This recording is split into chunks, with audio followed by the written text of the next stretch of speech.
मेरी पूरी जिंदगी भ्रष्टाचार के अंदर डूबी हुई है। ईडी की रेड मैंने कराई है। 4 stages of Arvind Kejriwal and his foreign support.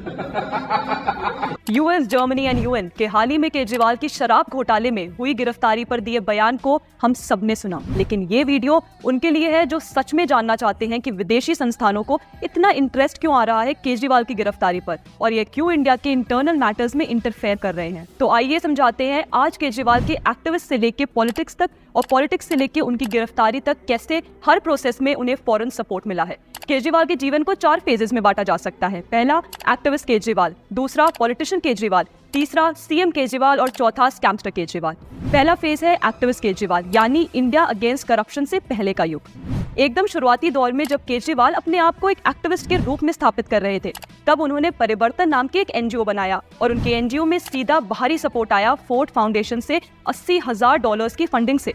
फिर सेम फोर्ड फाउंडेशन से केजरीवाल और मनीष सिसोदिया द्वारा स्थापित दूसरे एनजीओ कबीर को भी लगभग 43 लाख रुपए मिले। इसी बीच 2006 में केजरीवाल को इमर्जिंग लीडरशिप की कैटेगरी में रेमन मैग्सेसे अवार्ड भी मिला, जिसे साल 2000 में स्थापित किया गया था सेम उसी फोर्ड फाउंडेशन द्वारा। 2010 के आसपास केजरीवाल की एनजीओ से रिलेटेड एक और नाम आया, सिमरत ली का, एक संदिग्ध रिसर्चर जो पब्लिक डोमेन में नाम आते ही ये अचानक से इंडिया से गायब हो गई। दूसरा फेस है पॉलिटिशियन केजरीवाल। केजरीवाल जी ने जब पार्टी बनाई तब शुरू में ही इसमें एडमिरल रामदास, मीरा सान्याल, मेधा पाटकर, मल्लिका साराभाई और अन्य कई लोग इनकी पार्टी के कोर मेंबर रहे और इसमें अधिकांश फोर्ड फाउंडेशन से ही डायरेक्ट तौर पर जुड़े हुए थे या फिर उनके एनजीओ को फोर्ड फाउंडेशन और उसके एफिलिएटेड संस्थानों से फंडिंग आ रही थी। तीसरा फेज था सीएम केजरीवाल।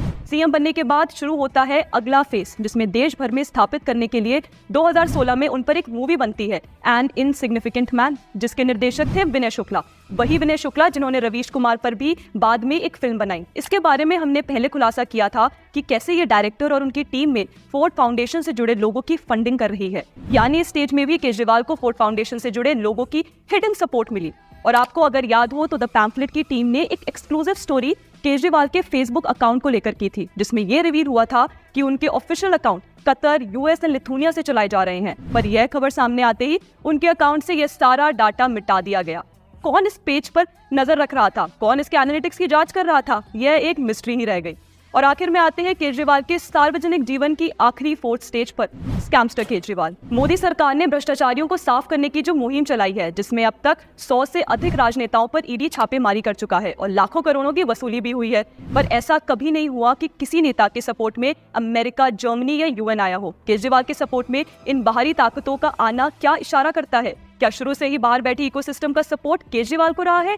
ये अब इन्वेस्टिगेशन का विषय है, लेकिन यह भी अब साफ है कि उन्हें एक्टिविस्ट से लेकर पॉलिटिशियन के सफर में हर कदम पर विदेश से सपोर्ट मिलता रहा है। इस सपोर्ट की क्या कीमत है, ये आने वाला समय ही बताएगा।